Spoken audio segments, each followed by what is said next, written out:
Meta lagi agresif membajak para peneliti elit dari OpenAI, DeepMind, Anthropic, dan juga Apple. Gak tanggung-tanggung, Meta menawarkan kompensasi sampai 100 juta US dollar per orangnya.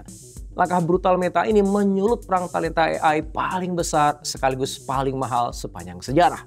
Semua ini gara-gara Meta lagi membangun Super Intelligence Labs.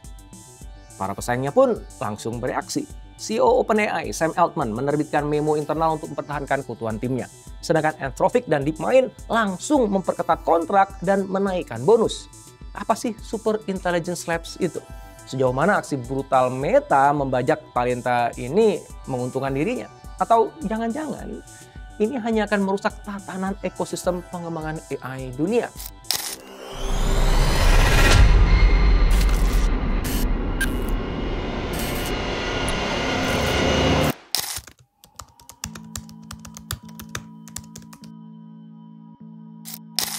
Pada awal Juli 2025 lalu, Meta mengumumkan pembentukan Meta Super Intelligence Labs. Ini merupakan divisi riset baru yang mengusung misi ambisius. Mereka ingin menciptakan sistem AI yang kecerdasannya melebihi manusia. Kalau tujuan tersebut tercapai, maka peta persaingan industri kecerdasan buatan akan berubah. Divisi ini dipimpin oleh Alexander Wang yang ditunjuk langsung oleh Mark Zuckerberg.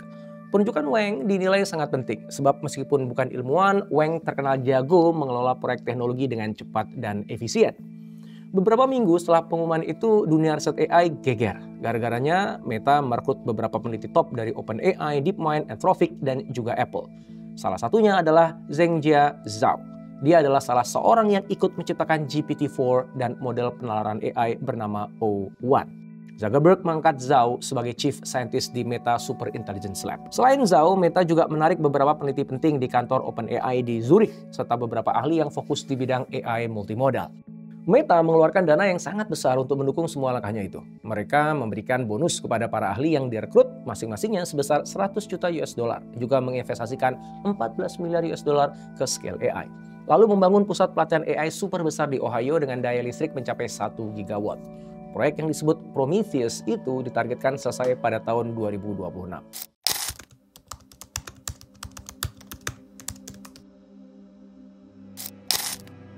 Langkah Meta mendirikan Super Intelligence Lab bisa dibilang merupakan respon terhadap tekanan yang terus menghimpit mereka selama beberapa tahun terakhir. Sejak 2023, Meta tertinggal dalam perlombaan AI generatif. Meta kalah jika dibandingkan ChatGPT dari OpenAI, Claude dari Anthropic, dan Gemini dari Google DeepMind. Nama-nama itu sudah lebih akrab di kalangan pengguna dan teknologinya sudah lebih unggul. Memang sejauh ini Meta belum bisa bersaing. Mereka pernah membuat model seperti Llama 2 dan 3. Secara teknis model tersebut menjanjikan, tetapi mereka gagal menciptakan ekosistem developer yang kuat untuk mendukungnya.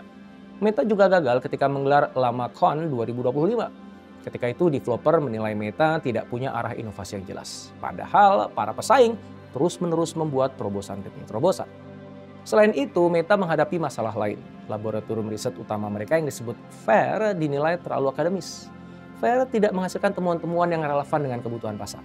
Hasil risetnya susah diaplikasikan menjadi produk yang bisa dipakai langsung oleh para pengguna ataupun developer. Bisa jadi ini disebabkan oleh kinerja tim-tim di internalnya yang tidak sinergis.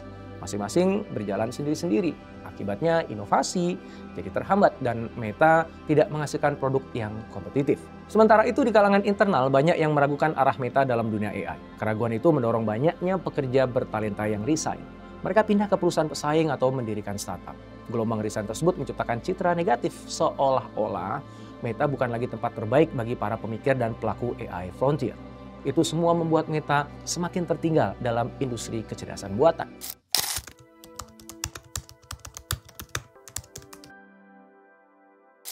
Yang juga membuat heboh adalah cara Meta merekrut para ahli. Mereka membidik para peneliti pengalaman dalam membuat model yang besar dan kompleks. Mereka menghubungi para ahli tersebut langsung lewat jalur-jalur pribadi, lalu menawarkan nilai kompensasi yang mencengangkan. Di samping menawarkan kompensasi 100 juta US dollar per orangnya, Meta juga menawarkan gaji besar, saham, bonus, dan akses penuh ke compute serta proyek-proyek frontier.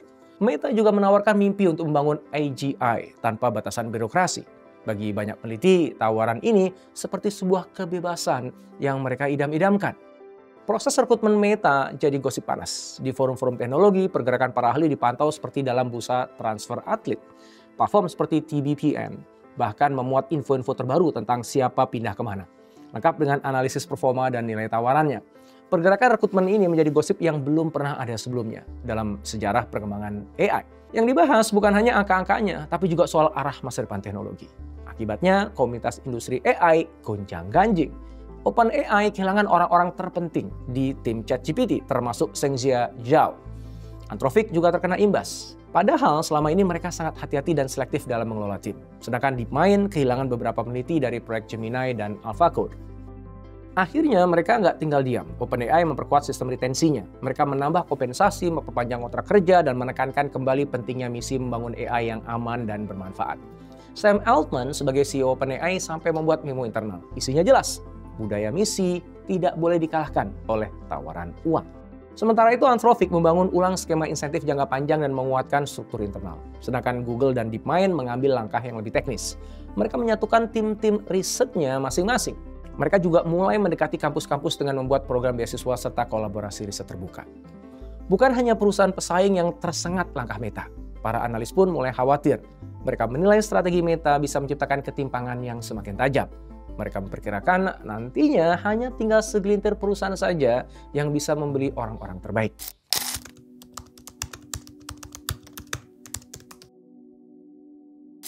Kita memahami langkah Meta sebagai bagian dari sebuah perubahan besar. Perubahan tersebut terjadi dalam peta persaingan teknologi kecerdasan buatan.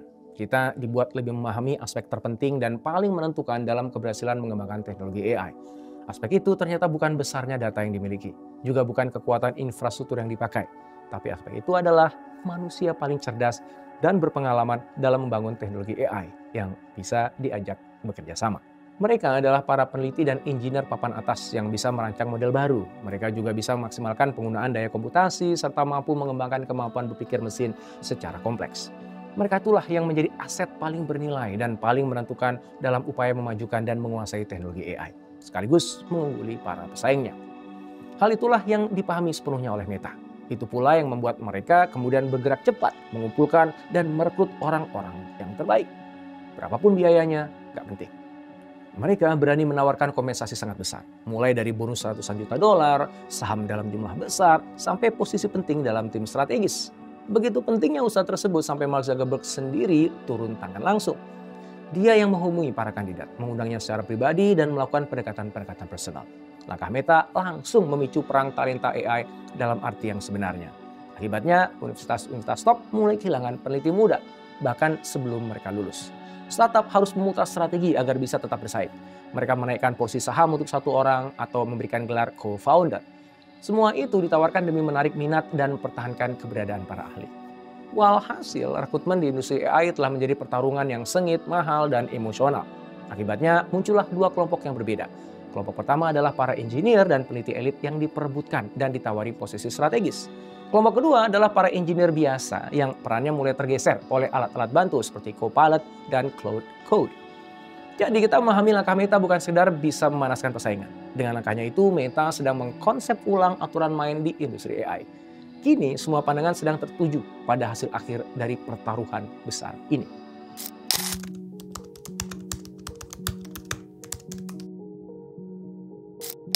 Langkah Meta kali ini memang agresif. Mereka bergerak cepat, merekrut talenta kelas dunia, dan mengusung ambisi untuk bisa mengejar ketertinggalannya. Mereka tidak lagi bersikap hati-hati seperti sebelumnya. Mereka sudah tancap gas. Kita jadi bertanya-tanya apakah strategi ini efektif? Sebab keberhasilan mengembangkan teknologi AI tidak cukup ditentukan oleh siapa yang direkrut, tapi juga ditentukan oleh bagaimana tim-tim hebat itu bisa dipersatukan, diarahkan, dan diberi ruang untuk tumbuh. Lalu tanpa budaya riset yang kuat dan rasa memiliki terhadap misi bersama, tim sebaik apapun bisa kehilangan arah. Meta memang sedang menghadapi pesaing kuat seperti OpenAI, Anthropic, dan Google DeepMind. Masing-masing punya kekuatan yang berbeda-beda. OpenAI sudah menjadi penguasa pasar dengan ChatGPT dan membangun komunitas developer yang loyal.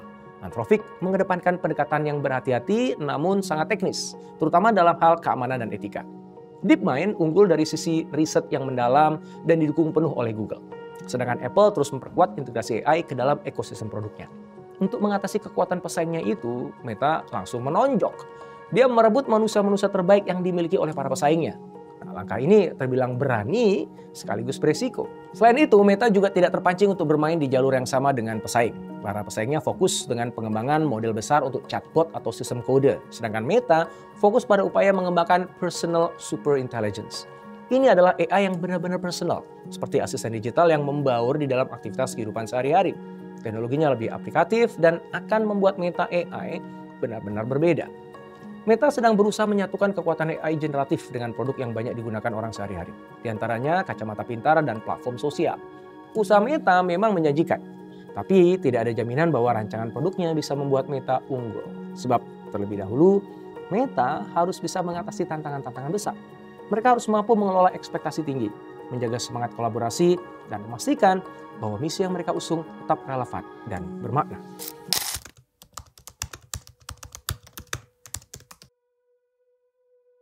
Ada 3 perenungan penting yang bisa kita peroleh dari kasus pembajakan yang dilakukan Meta.